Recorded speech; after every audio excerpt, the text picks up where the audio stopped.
নমস্কার বন্ধুরা, বাংলা গল্পের সোনাঝুরিতে সকলকে স্বাগত।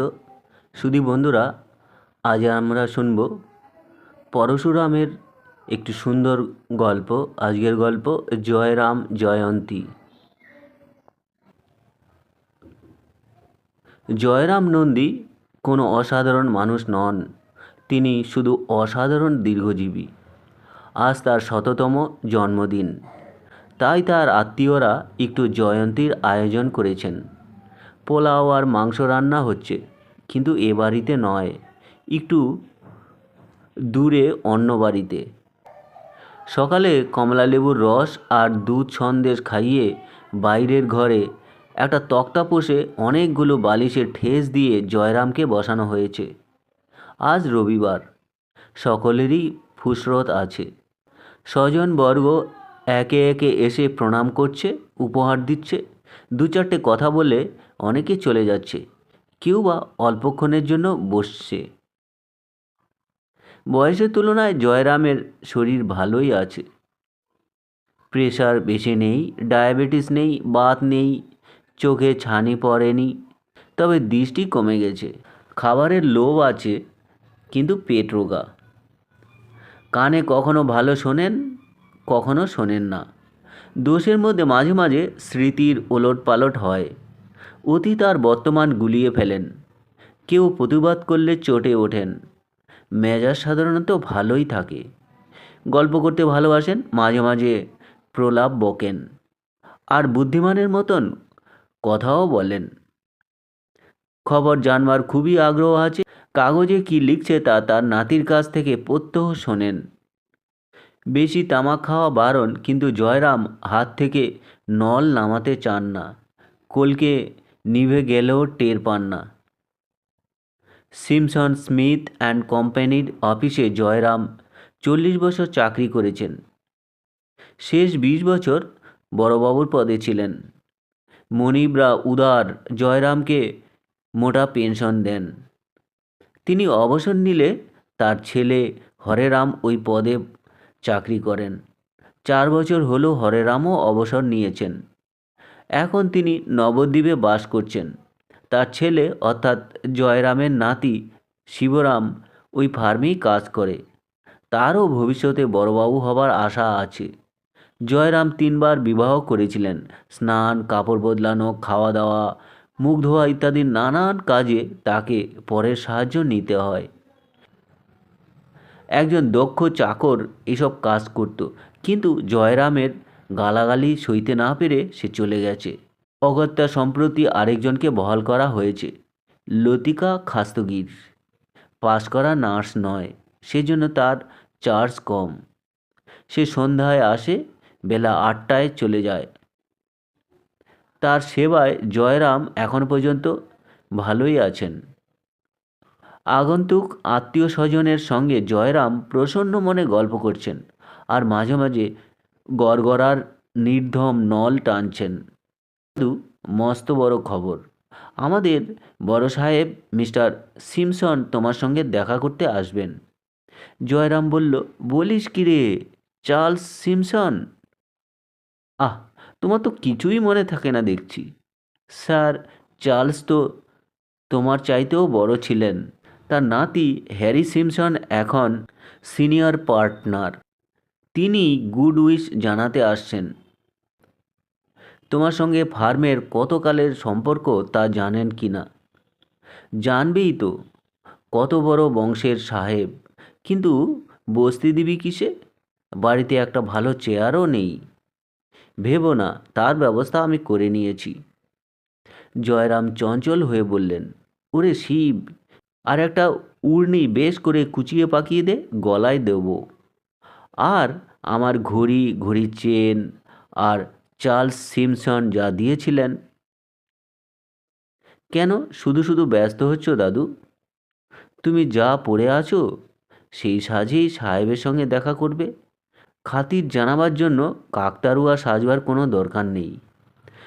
উপস্থিত স্বজনবর্গের দিকে সগর্বে দৃষ্টিপাত করে জয়রাম বললেন, মস্ত লোক ছিলেন স্যার চার্লস সিমসন। আমাকে কীরকম স্নেহ করতেন, হরদম ডাকতেন, ওরে শিব, জন্মদিনের উপহার কি সব এলো তা তো দেখলি নে। তা ভালোই এসেছে। ফুলের মালা, ফুলের তোড়া, গরদের জোর, নামাবলী, দুধ খাবার রূপোর গ্লাস, গড়গড়ার রূপোর মকনল, বাক্স বাক্স সন্দেশ, চন্দ্রপলি, ল্যাংড়া আম, মিহি পেশোয়ারি চাল, গাওয়া ঘি, আরও কত কী। পাকা রুই মাছ দিয়েছে? না, তা তো কেউ দেয়নি। তবে কি ছাই দিয়েছে। তোর বউকে শিগগিরই ডাক। নাথ বউ শিবানী আধ ঘন্টা দিয়ে ঘরে এলো। জয়রাম বললেন, এই শিবি, আজ পেশোয়ারি চালের 4টি পোলাও করবি। শুধু আমার জন্যে নয়, বুঝলি? 5 ভূতকে খাওয়ালে ওইটুকু চাল কদিন টিকবে? নতুন বাজার থেকে ভালো পোনা মাছ আনিয়ে দই, আদা, লঙ্কা, গরম মশলা দিয়ে গড়গড়ে করে কালিয়া রাঁধবি। ডাক্তার উমেশ গুহ বললেন, পোলাও কালিয়া এখন থাকুক না স্যার, আপনার এ বয়সে লঘুপথ্যই ভালো। হ্যাঁ, বয়সটা কত ঠাহর করছে ডাক্তার। সে কি জানেন না? আজ যে আপনি 100 বছরে পা দিয়েছেন, তাই তো আমরা জয়ী করেছি। এমন দীর্ঘ আয়ু আর কত লোকের ভাগ্যে হয়? 100 বছর না তোমার মুন্ডু, মোটে 70। এই তো সেদিন 66 বছর বয়সে রিটায়ার করলুম। এই শিবে শালা আর ওর বাপ হরে বেটা মিছিমিছি বয়স বাড়িয়ে আমাকে ভয় দেখায়, না খাইয়ে মেরে ফেলতে চায়। আমার সম্পত্তির উপর ওদের দারুণ টান। উমেশ ডাক্তারকেও ওরা হাত করেছে। শিবানী বলল, কারো কথা শুনবেন না দাদু, আপনার জন্য পোলাও কালিয়াই রাঁধব। তারপর ডাক্তারের দিকে চেয়ে ফিসফিস করে বলল, শিউলি বোটার রং দেওয়া গলা ভাত আর শিঙি মাছের ঝোল। জয়রাম বললেন, শিবি, তোর দেখছি একটু দয়া মায়া আছে, দুটো ল্যাংড়া আম ছাড়িয়ে দে তো। আর খান্দুই চন্দ্রপুলি দেখি কেমন উপহার দিয়েছে, চট করে দে, বড় সাহেব আসবার আগেই খেয়ে নিই। সে কি দাদা, একটু আগেই তো দুধ সন্দেশ খেলেন, বিকালবেলায় একটু আম আর চন্দ্রপুলি খাবেন এখন? সব বেটা বেটি শালা শালি সমান, আমাকে উপোস করিয়ে রাখতে চায় ওরা। দাঁড়া, সবাইকে কলা দেখাচ্ছি, আমি ফের বিয়ে করব, নতুন বউকে সব সম্পত্তি দেব। শিবরাম বলল, এমন গুঞ্জুরে যাওয়া বরকে বিয়ে করবে কে? লটকি নার্স বিয়ে করবে। আরে এই লটকি, 2 হাতে 10 গাছ চুড়ি দেব, এই বাড়িখানা তোকে দেব, বিয়ে করতে রাজি আছিস? নার্স লতিকা বলল, আহা, আগে বলেননি কেন? আর একজনকে যে কথা দিয়ে ফেলেছি, আপনি দেখুন না যদি বুঝিয়ে সুঝিয়ে কি ভয় দেখিয়ে লোকটাকে ভাগাতে পারেন। নার্স চলে গেলে শিবরাম বলল, দাদু, বেশ তো লতিকা খাস্তগিরকে বিয়ে করে টের পাবে। যখনই তুমি চোখ বুঝবে, অমনি তোমার পেয়ারের লটকি একটা জোয়ান বরকে বিয়ে করে আর মনের স্বাদে দুজনে তোমার সম্পত্তি ওড়াবে।